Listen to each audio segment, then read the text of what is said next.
રાધે રાધે, જય સિયારામ. આપણે શ્રી શ્રી ગયા પ્રસાદ પંડિતજીનું ચરિત્ર ચાલે છે. હા ગયા પ્રસાદ પંડિતજીના ચરિત્રમાં આપણે આગળ વધીએ તો સ્વભાવ ઉપર પ્રવચન ચાલે છે કે અસુર વંશમાં ઉત્પન્ન થવા છતાં પણ સારો સ્વભાવ હોય તો તમે દેવતા જેવા જ છો એમ. હા અને બ્રાહ્મણ વંશમાં કે મોટા વંશમાં ઉત્પન્ન થયા પણ સ્વભાવ અસુર જેવો છે તો તમે અસુર જ છો. હા આવી વસ્તુ સમજાણું. सबरे शास्त्र गुण अवगुण के आधार पे ही मानव को विशिष्ट नामन सो ही पुकारते आए हैं. હા मतलब गुण अवगुण ना कारणे ज मनुष्यनी हाची ओळखाण થાય છે. બિલકુલ જેનામાં ગુણ છે એની સાચી ઓળખાણ અને ગુણ છે નહીં એની સાચી ઓળખાણ નથી. હા ગુણ અવગુણ થી જ મનુષ્ય ઓળખાય છે કે એ હાચો છે કે કેવો છે. श्री विश्वामित्र को तब तक ब्रह्मर्षि की उपाधि प्राप्त नहीं हुई जब तक उनमें दीनता, विनम्रता, सरलता, निरअहंकारिता नहीं आई गई. હા વિશ્વામિત્ર અને વશિષ્ઠ ને વેર હતું, સમજાણું. હા વિશ્વામિત્રએ તપસ્યા ખૂબ કરી, અતિ તપસ્યા કરી, પણ વશિષ્ઠજીએ એને બ્રહ્મર્ષિ ન કીધા. કારણ કે એનામાં છે ને તપસ્યા તો હતી પણ નિરઅહંકારતા, સરળતા ને દીનતા નહોતી. હા ઈ નહોતું એટલે એને છે ને એને છે ને બ્રહ્મર્ષિ ન કીધા, રાજર્ષિ કહેતા કે વિશ્વામિત્ર રાજર્ષિ છે એટલે રાજામાંથી ઋષિ બની ગયા, પણ બ્રહ્મર્ષિ એટલે બ્રાહ્મણ તો નથી ત્યાં. હા તો વિશ્વામિત્ર તપસ્યા ખૂબ કરે છે પણ તપસ્યાથી બ્રહ્મર્ષિ મતલબ કેનો છે, બ્રહ્મર્ષિ બનાય છે ગુણોથી, ગુણ નથી તો કોઈ બ્રહ્મર્ષિ બની શકતું નથી. હા આવી વસ્તુ છે. તો વિશ્વામિત્ર અને વશિષ્ઠ વચ્ચે વેર હતું અને ઈ જમાનામાં વશિષ્ઠ ઋષિ જેને બ્રહ્મર્ષિ કહે ને એને જ બીજા સંતો સ્વીકાર કરતા કે આ બ્રહ્મર્ષિ છે. હા નગર કોઈ સ્વીકાર કરતું નહીં. તો વિશ્વામિત્રને છે ને થોડો ગુસ્સો રહેતો કે આ કેમ મને બ્રહ્મર્ષિ કહેતા નથી વશિષ્ઠજી, હા સમજાણું. તો એના માટે ઈ વશિષ્ઠજી હારે સંઘર્ષ કરતા કે વશિષ્ઠ મને કેમ બ્રહ્મર્ષિ કહેતા નથી, ખૂબ સંઘર્ષ કરતા પણ वशिष्ठ ब्रह्मर्षि कहता ज नहीं. हाँ परंतु जब एक रात्रि में वशिष्ठ जी के वध करवे की भावना सो उनकी की कुटिया के पीछे जाई छिपे. एक बार विश्वामित्र नक्की कर्યું કે વશિષ્ઠજી ને મારી જ નાખવું છે. વશિષ્ઠજી મરી જશે તો બીજો ઋષિ આવશે અને બીજો ઋષિ મને બ્રહ્મર્ષિ જરૂર કહેશે. બીજો ઋષિ મને અવશ્ય બ્રહ્મર્ષિ કહેશે એટલે હું કે સૌથી પહેલા એક વખત છે ને કે આ વશિષ્ઠને મારી નાખવું. हाँ એટલે વશિષ્ઠને મારવા માટે વિશ્વામિત્ર આવ્યા તો ત્યારે વશિષ્ઠજી ને અરુંધતીજી બે જણા બેઠા હતા એકલા રૂમની અંદર. તો અરુંધતી પૂછે છે કે અત્યારે કોઈ તપસ્વી છે કે જેનું તપસ્યા ખરેખર પ્રશંસાને કાબિલ હોય એવી કોઈ એવો કોઈ તપસ્વી અત્યારે છે? અરુંધતી પૂછે છે. हाँ તો વશિષ્ઠ ઋષિ કહે છે હા એક તપસ્વી છે કે વિશ્વામિત્ર કે અત્યારે ઈ જે તપસ્યા કરે છે એવી તપસ્યા અત્યારે કોઈ કરતું નથી. हाँ તો તરત જ વિશ્વામિત્રને ઝાટકો લાગ્યો કે મેં એના હો પુત્રો મરવી નાખ્યા કે તોય આના મનમાં મારા પ્રત્યે દ્વેષ નથી.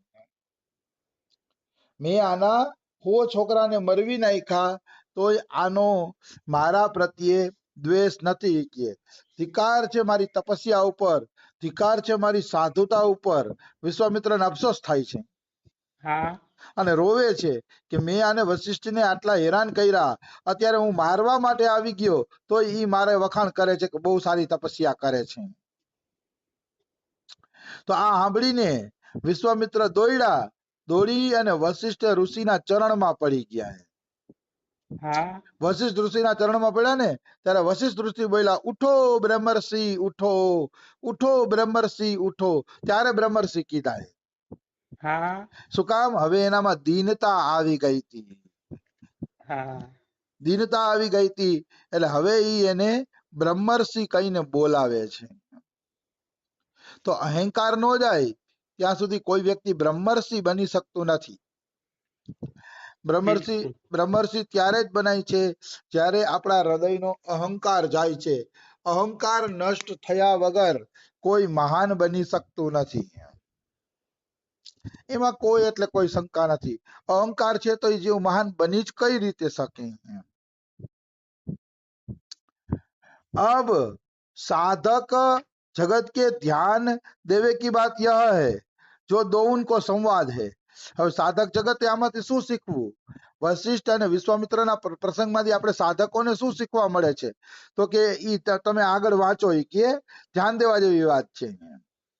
હા विश्वामित्र ने वशिष्ठ जी से पूछी कि ब्रह्मर्षि वशिष्ठ, मैं इतने दिनों से आपसे ब्रह्मर्षि शब्द के प्रयोग के ताई संघर्ष કરી રહ્યો हूँ, परंतु आज तक आपने ब्रह्मर्षि नहीं कहा.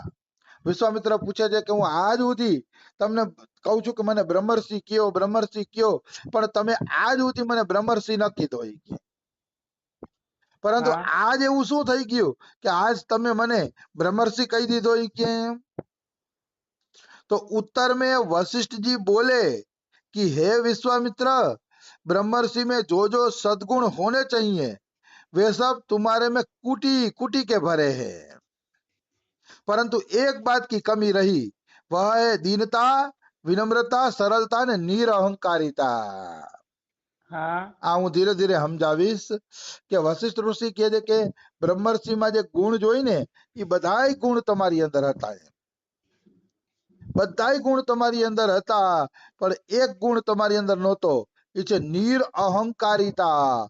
અહંકાર તમારો ગયો નહોતો, તમારામાં વિનમ્રતા અને સરળતા નહોતી.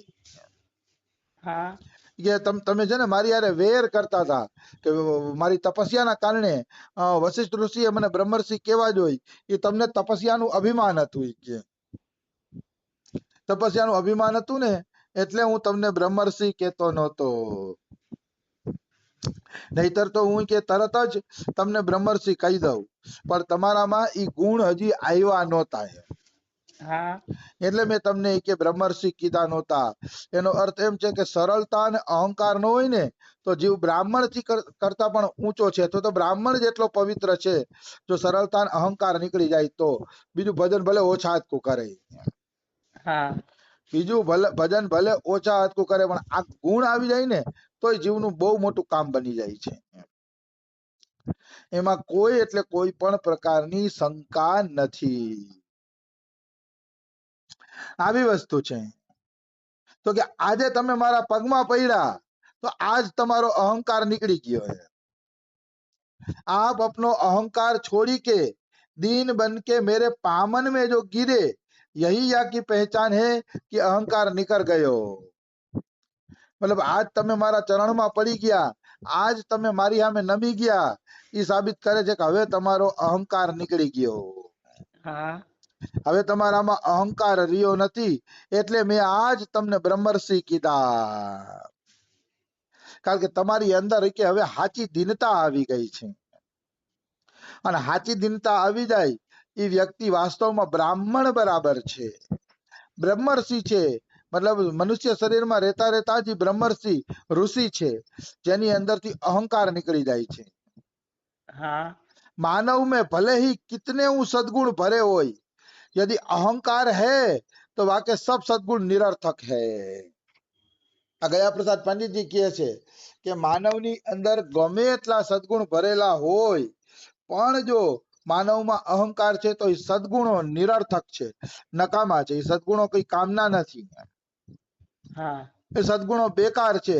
જેવી રીતે આપણે જોઈ કે પ્લાસ્ટિક નો લાડવો હોય તો ભલે દેખાય લાડવા જેવો પણ ખાઈ ના શકાય એને. હા એવી રીતે બધા સદગુણ હોય ને અહંકાર હોય ને તો એ જીવ પ્લાસ્ટિક ને લાડવા જેવો છે, ભગવાન એનો સ્વીકાર નહીં કરે, હા નય જ કરે. એટલે અહંકાર કાઢવો ઈ જ સાધના છે. અહંકાર નીકળી જાય તો માણસને કઈ કરવાનું રહેતું નથી. બિલકુલ. અહંકાર નીકળે પછી કાંઈ સાધના કરવાની રહેતી નથી. સાધના જ અહંકારને કાઢવા માટે છે. મનુષ્ય સમજી જ નથી શકતો, અહંકારને કાઢતો નથી ને માળા ફેરવે રાખે છે. માળા ફેરવશે ને ઓલું કરશે ને પરિક્રમાઓ કરશે ને ફલાણું કરશે ને બધું કરશે, હા પણ પોતાના અહંકારને નહીં કાઢે.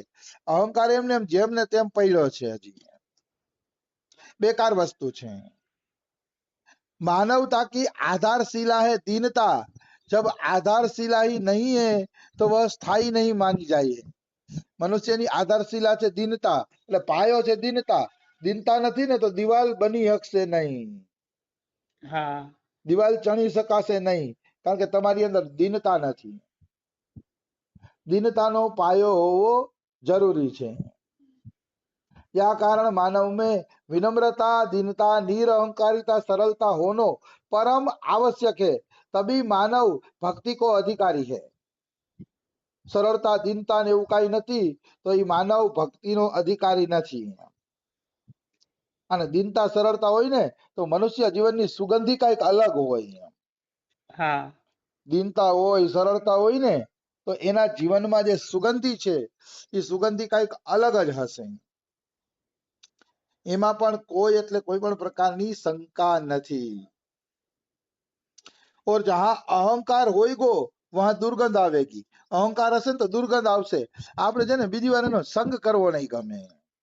હા એમ થશે આના સંગથી દૂર રહીએ તો સારું, કારણ કે એની અંદરથી એક પ્રકારની દુર્ગંધ આવશે. બહુ અભિમાની માણસ હશે ને તો જોજો આપણે એના ભેગું ગમશે નહીં, હા આપણે ફાવશે નહીં. એમ થાય કે જલ્દી અહીંથી છૂટીને તો ભાગી જઈએ. હા મને તો આવું ઘણી વાર થતું હોય. અમુક માણસો હારે એમ થાય કે હવે જલ્દી ભાગીએ તો સારું, આમાં કઈ મજા નથી આવતી, હા એવું મનની અંદર થતું હોય છે. તો જ્યાં અહંકાર હોય છે ત્યાં દુર્ગંધ અવશ્ય આવે છે. दीनता, विनम्रता, सरलता के बिना मानव अधूरो है. दीनता, विनम्रता અને સરળતા વગર મનુષ્ય વાસ્તવમાં અધૂરો છે, એમાં કોઈ શંકા નથી. હા આ કારણે ગુણો હોવા જરૂરી છે. અને વશિષ્ઠીએ વિશ્વામિત્રને સમજાવ્યું કે હવે તમે બધી રીતે સંત બની ગયા છો, વાહ એટલે હવે હું તમારો સ્વીકાર કરું છું. આવી વસ્તુ છે. એટલે આ વશિષ્ઠ અને વિશ્વામિત્રના ઉદાહરણ દ્વારા દેખાડે છે કે નિરઅહંકારિતા કેટલી મહત્વની છે. અને આમ પણ સંતોની ચરણ ધૂલી લીધા વગર કોઈ મહાન બની જ ન શકે. હા મતલબ આપણા કરતા જે મહાન સંતો છે એ મહાન સંતોના ચરણોમાં ઝૂક્યા વગર ક્યારેય કોઈ દી છે ને જીવ મહાન બની શકતો નથી. ભક્તો આમે કોઈ દી વટ નો કરવો જોઈએ, કારણ કે વટ કરે છે, અહંકાર કરે છે ને એ નષ્ટ થઈ જાય છે. હા એટલે ચૈતન્ય ચરિતામૃતમાં કીધું છે કે ભક્તની ચરણ રજ, ભક્તોનું ઉચ્છિષ્ટ અને ભક્તોનું ચરણામૃત, આ ત્રણ વસ્તુ સાધકોના બળ છે. જો સાધકને આ ત્રણ વસ્તુમાં વિશ્વાસ થઈ ગયો તો વગર સાધને એ ભક્તિ પ્રાપ્ત કરી લેશે. અરે વાહ કાંઈ કરવાની જરૂર નથી. આ વાત મેં મુરલીકા શર્માજીના મોઢે કાલે જ એક રીલમાં સાંભળી. હા અને ચૈતન્ય ચરિતામૃતમાંથી પ્રમાણ આપીને એને કીધું છે ભક્તોની ચરણ રજ મળી જાય, એનું ચરણામૃત અને એની ઉચ્છિષ્ટ પ્રસાદી મળી જાય તો એટલેથી જ જીવનું કલ્યાણ થઈ જાય છે.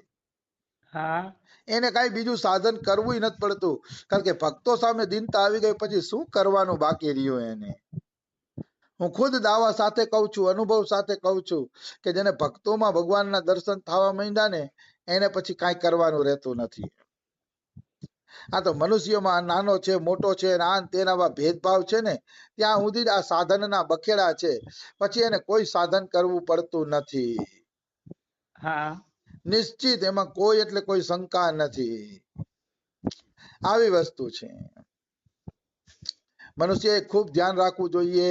રામેશ બાબા એમ કેતા કે આ જે છોકરીઓ અમારી નાચે છે એમાંય કોઈને રાધારાણી દેખાઈ ગયા બધાયમાં તો એને કઈ સાધન કરવું પડશે નહીં.